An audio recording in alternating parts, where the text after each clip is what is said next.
The 19th century didn't belong to oil, steel, or banks, not yet.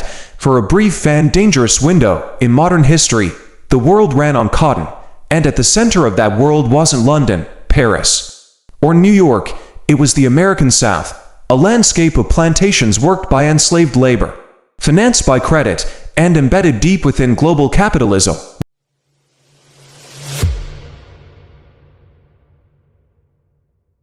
Welcome to Yieldverse, where money, power, and history collide, and nothing is as simple as it seems. When people imagine the pre-Civil War South, they often picture a backward agrarian region lagging behind northern industry.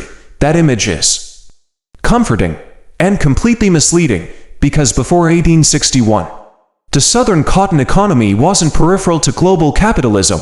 It was one of its load-bearing pillars. By the early 1800s, the Industrial Revolution had transformed Europe, especially Britain, into a machine hungry for raw materials. Textile mills multiplied, cities exploded, and cotton became the most important industrial input on Earth. Light, durable, and cheap to ship, there was no substitute. By the 1830s, the United States produced most of the world's cotton, and the overwhelming share came from the South. In some years, American cotton supplied more than 3/4 of the cotton used by British industry. Remove Southern cotton, and factories stalled, workers starved, exports collapsed. This wasn't a niche crop, it was systemic. Cotton as finance. Cotton wasn't just grown and sold, it was financialized. Planters borrowed against future harvests. Banks issued credit based on expected yields. Merchants traded letters of credit backed by cotton that hadn't even left the fields. Cotton became collateral, predictable, standardized, globally liquid, but this efficiency came at an unimaginable human cost. Enslaved people were recorded as capital on balance sheets, valued alongside land and output, legally denied personhood, so finance could treat forced labor as a stable input.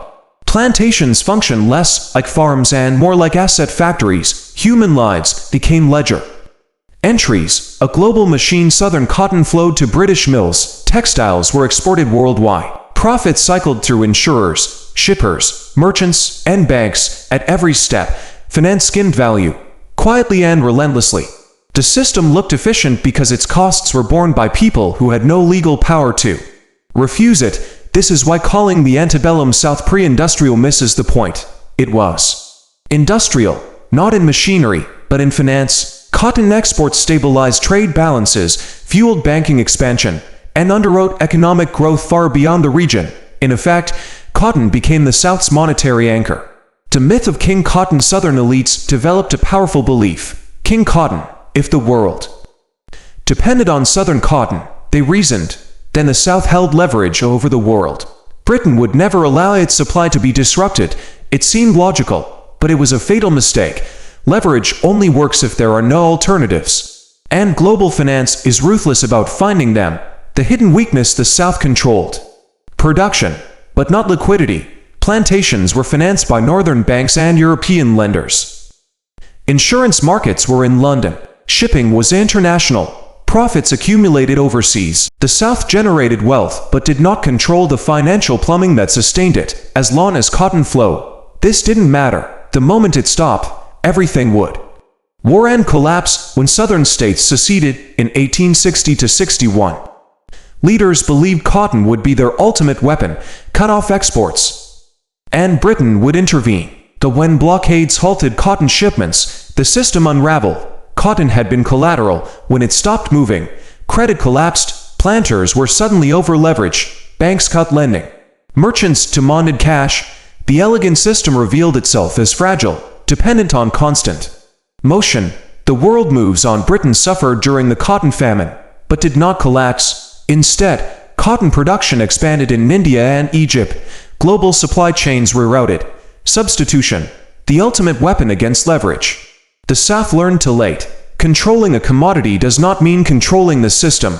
Collapse. Without justice inside the Confederacy, credit evaporated. Currency printing triggered inflation. Prices soared. Ordinary people suffered first. Enslaved individuals, poor farmers, laborers, while elites tried to preserve wealth. This was not a reckoning. It was a financial collapse, aftermath after the war. Cotton remained important, but no longer anchored global finance. The South lost autonomy and became dependent on Northern capital.